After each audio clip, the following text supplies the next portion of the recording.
Hello every one, എൻ്റെ പുതിയൊരു വീഡിയോയിലേക്ക് എല്ലാവർക്കും സ്വാഗതം. ഇന്ന് ജീത്തു ജോസഫിൻ്റെ പുതിയ പടം മിറാഷ് റിലീസായിട്ടുണ്ട്. അപ്പോൾ മിറാഷിൻ്റെ വിശേഷങ്ങളായിട്ടാണ് വന്നേക്കുന്നത്. അതിനു മുന്നേ ഇത് ഡയറക്റ്റ് ചെയ്തേക്കുന്നത് ജീത്തു ജോസഫ്. പുള്ളിനെ ഹെൽപ്പ് ചെയ്യാനായിട്ടൊരു ശ്രീനിവാസൻ ആംബ്രോൾ എന്ന് പറഞ്ഞൊരു പുള്ളി ഉണ്ടായിരുന്നു. അവർ രണ്ടുപേരും കൂടിയിട്ടാണ് തിരക്കഥ റെഡിയാക്കിയിരിക്കുന്നത്. ഇതിൻ്റെ productions Naad studios and E4 experiments എന്ന് പറഞ്ഞിട്ടുള്ള ടീമാണ് ചെയ്തേക്കുന്നത്. ക്യാമറ ചെയ്തേക്കുന്നത് സതീഷ് കുറുപ്പ്, നമ്മുടെ കൂമൻ 12th മാൻ ഒക്കെ ചെയ്തിട്ടുള്ള ആളാണ്.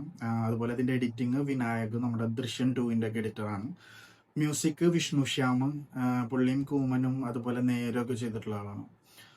ഓവറോള് ഫിലിമിനെ കുറിച്ച് പറയാം. അതിന് മുന്നേ ഇതിലെ കാസ്റ്റ് വരുന്നത് ആസിഫ് അലി, അപർണ ബാലമുരളി, ഹക്കീം ഷാജഹാനും പിന്നെ ദീപക് പറമ്പോൾ, ഇങ്ങനെയുള്ള ആൾക്കാരാണ് കാസ്റ്റ് വരുന്നത്. ഒരുപാട് ഭയങ്കര വലിയ ബ്രില്യൻ കാസ്റ്റ് ഒന്നുമില്ല. പടത്തിനെ കുറിച്ച് പറയുകയാണെന്നുണ്ടെങ്കിൽ ഫസ്റ്റ് ഹാഫ് നമുക്ക് ഒരു നൈസായിട്ട് തോന്നി. ഫസ്റ്റ് ഹാഫ് വരെ ജിത്തു ജോസഫിന്റെ ഒരു സാധനങ്ങൾ നമ്മൾ എന്തോ ഒന്ന് വരാൻ പോകുന്നുണ്ട്, എങ്ങനെ ആയിരിക്കും എന്നുള്ള നമ്മളെ ഇങ്ങനെ മുനയിലിരുത്തുന്ന ചെറിയ സംഭവങ്ങളൊക്കെ ഉണ്ടായിരുന്നു. ഫസ്റ്റ് ഹാഫ് അങ്ങോട്ട് കഴിഞ്ഞപ്പോൾ നമ്മുടെ എക്സ്പെക്ടേഷൻ ഒട്ടും മീറ്റ് ചെയ്യാത്ത രീതിയിലാണ് ഫിലിം അങ്ങ് പോയത്. നമ്മൾ ജിത്തു ജോസഫിന്റെ സംഭവം തന്നെ ആ ഒരു സസ്പെൻസ് ത്രില്ലറും ഇൻവെസ്റ്റിഗേഷൻ ത്രില്ലർ ജോൺറയിലാണ് പടം വന്നേക്കുന്നത്. ആ സംഭവങ്ങളൊക്കെ ഉണ്ട്, പക്ഷെ നമുക്കൊന്നും അങ്ങോട്ട് ഒരു ഏൽക്കാത്ത പോലെ ഒരു ഫീലാണ് നമുക്ക് ഉണ്ടായത്. മീൻസ് ഫസ്റ്റ് ഹാഫ് കഴിഞ്ഞ കുറേ സ്ഥലങ്ങളിലൊക്കെ നമുക്ക് ഉറക്കം വരുന്ന പോലത്തെ കുറേ കോൺവെർസേഷൻസും കുറേ സംഭവങ്ങൾ, അത് നമ്മളിങ്ങനെ മൂവി ഇങ്ങനെ ശ്രദ്ധിച്ചിരുന്നില്ലെങ്കിൽ ആരൊക്കെ എന്തൊക്കെയോ വരുന്നതെന്ന് മനസ്സിലാവില്ല. അത്തരത്തിലുള്ള ഒരു സാധനം. ഭയങ്കര മോശം മൂവി എന്നൊന്നും പറയില്ല, പക്ഷെ വൺ ടൈം വാച്ച് ആണ്.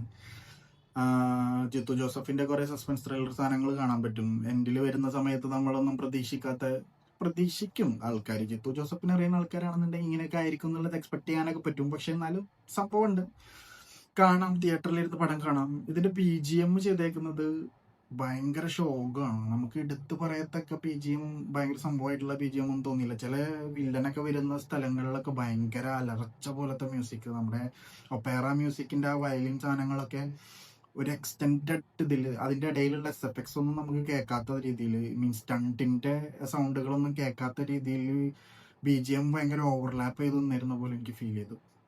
പിന്നെ ആസിഫ് അലി ആണ് ഇതിലെ നായകൻ.